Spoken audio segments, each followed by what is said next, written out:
حقیقی جیڑا قتل معشوق تے من میں ہو عشق نہ چھوڑے مکھ نہ موڑے تھوڑے سہ تلواراں کھنے ہو عشق نہ چھوڑے مکھ نہ موڑے تھوڑے سہ تلواراں کھنے ہو جت ول ویکھے راز ماہیدہ لگے اسے بننے جت ول ویکھے راز ماہیدہ وہ راز کی بات جو سرکار نے انہیں بتائی جت ول ویکھے راز ماہیدہ لگے اسے بننے ہو سچا عشق حسین علی دا باہو سر دیوے راز نہ بننے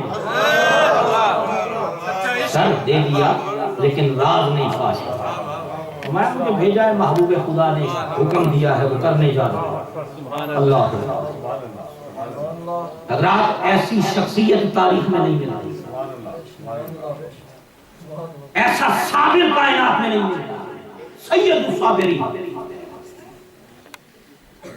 امام علی مقام کا یہ جتنا سفر ہے نا قدم قدم پڑھ کے دیکھیں آپ خدا کی قسم بے مثل و بے مثال ایسی قربانی نہیں ملتی نہیں ایسی قربانی ایسی شہادت تاریخ نہیں بیان کرتی یہ عجب شہادت ہے بندہ شہید ہو شہید ہونے کے بعد اس کی شہادت مشہور ہوتی ہے کہ فلاں نے اپنی جان دے دی یہ ایسا عظیم شہید ہے خدا کی راہ میں کہ شہید بعد میں ہوا چرچے شہادت کے پہلے کائنات میں ہوا بچپن سے چرچے تھے اور پھر آپ دیکھیں کہ شہادت کے بعد آج کے دور میں تو موبائل فون انٹرنیٹ میڈیا یہاں کی بات ایک منٹ میں دوسری دنیا کے دوسرے کونے میں چلی جاتی ہے اور اس شہادت کی خبر سب سے پہلے مکہ مکرمہ میں سیم اسی وقت شہادت کی گھڑی جس راوی نے بیان کی نا آ کر مکہ اور مدینہ کے اندر وہ مصطفیٰ کی ذات ہے صلی اللہ علیہ وسلم عجب حضرات قدم قدم پہ ایسا پیغام ان کی سیرت سے ملتا ہے ایک بات میں آپ حضرات کی خدمت میں یہاں کرنا چاہوں گا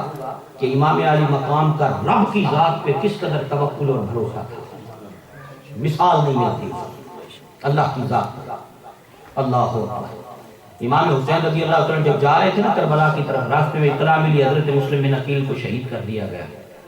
ہاں جی راستے میں اطلاعیں مل رہی تھی فلاں کو شہید کر دیا گیا آپ کے چاہنے والے فلاں شہید ہو گئے تو آپ جا رہے تھے اور راستے میں جملہ فرما رہے تھے آپ نے فرمایا ایک مشن کے لیے جا رہا ہوں اگر کامیاب ہو گیا تو اپنے رب کا شکر ادا کرنا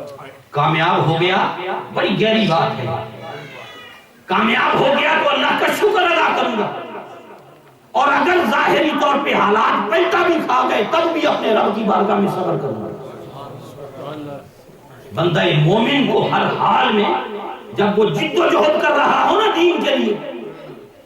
اسے ہر حال میں نگاہ اپنے رب کی ذات پر رکھنی چاہیے کامیابی مل جائے تب بھی اسے خدا کی جانب منظور کرے کہ یہ میرے رب کے شکر اس کا شکر ادا کرتا ہوں کہ اس کے فضل سے یہ کامیابی ملی ہے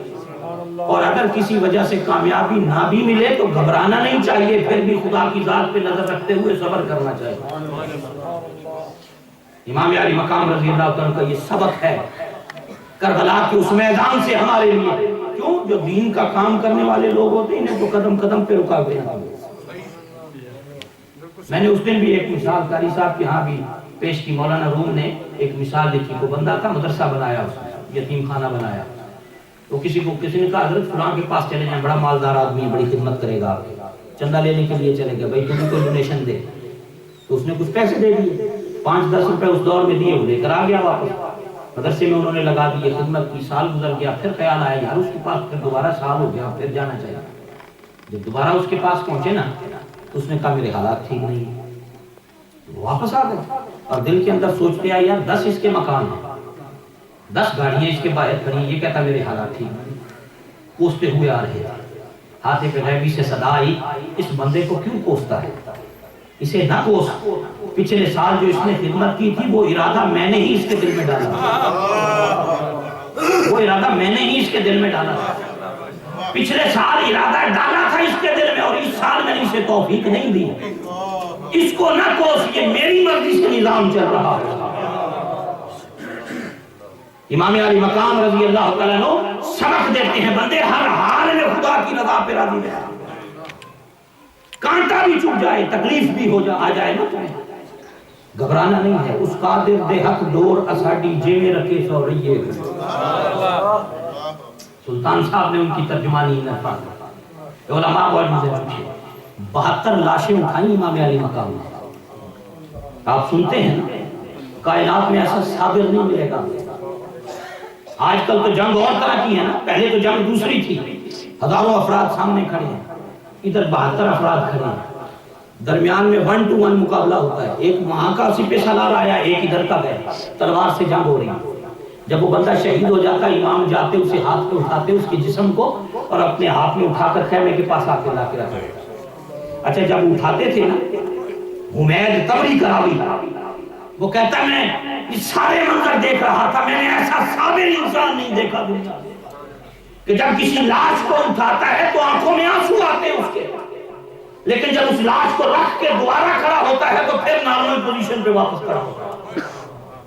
آج کسی کے گھر میں 4 جنازے اٹھ جائیں ذہنی توازن درست نہیں رہتا انسان کا.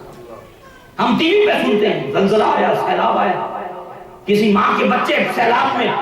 بہہ گئے, ماں کا ذہنی توازن جاتا رہا. کسی گھر کے سارے فرد مارے گئے, باپ کا ذہنی توازن بگڑ گیا. اے رسول اللہ کے نواسے تیرے صبر پہ لاکھوں سلام. تو نے حق ادا کیا, کائنات کے سامنے صبر کی وہ مثال قائم کی کہ رہتی دنیا تب اب ایسا صبر اور کوئی کر کے دکھا نہیں سکتا جیسا مصطفیٰ کے شہزادے نے کر کے دکھا دیا. اللہ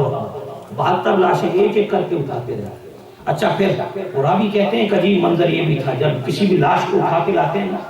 آسمان کی طرف نگاہ اٹھا کے کہتے تھے مالک اگر تو اسی پہ راضی ہے تو حسین بھی اس پہ راضی ہے. اللہ اگر تیری رضا اسی میں ہے تو حسین بھی اسی پہ راضی ہے. کیا صبر کا حالت ہے.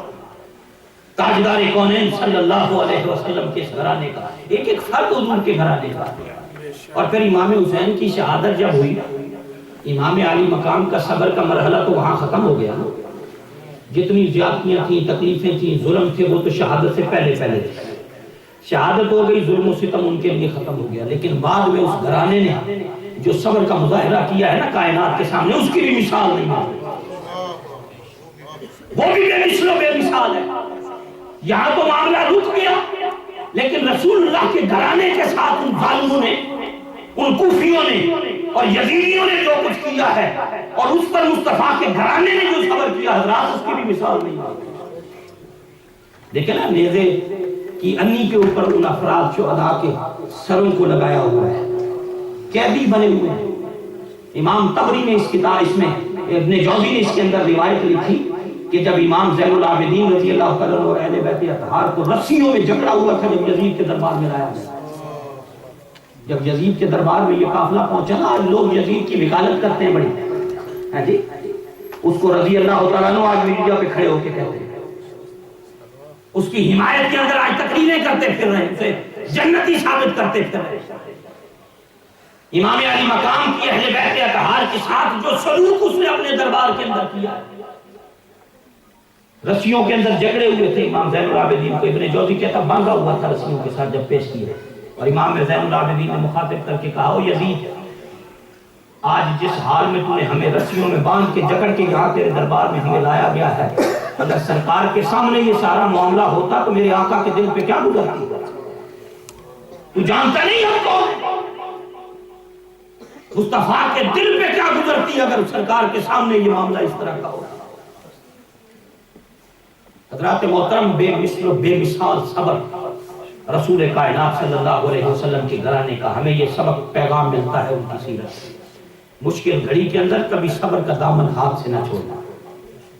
تکلیف آ جائے, پریشانی آئے, گلے شکوے نہیں کرنے. حتیٰ کہ سرور عالم صلی اللہ علیہ وسلم نے فرمایا مومن کو تو کوئی کانٹا بھی چبھ جائے نا, راستے میں جاتے ہوئے کانٹا بھی چبھ جائے, اس کانٹے کے چبھنے سے جو اسے تکلیف ہوتی ہے اللہ اس تکلیف کے بدلے بھی اس کے گناہوں کو معاف کر دیتا ہے. بندے کو ہر حال میں اپنے رب کی رضا پہ راضی رہنا چاہیے. امام علی مقام رضی اللہ تعالیٰ عنہ کی شہادت کے حوالے سے ایک اور بات میں آپ کی خدمت میں عرض کرنا چاہوں گا. دیکھیں نا اتنے ہزاروں لوگ تھے, کلمہ پڑھتے تھے, کتنا ظلم و ستم کا بازار ان لوگوں نے گرم کیا. کیوں اتلائے اس گری ہوئی حرکت پہ ہو رہے کہ نواسے رسول کو قتل کرنے کے در پہ ہو گئے. قرآن تو یہ کہتا ہے کہ اگر کسی نے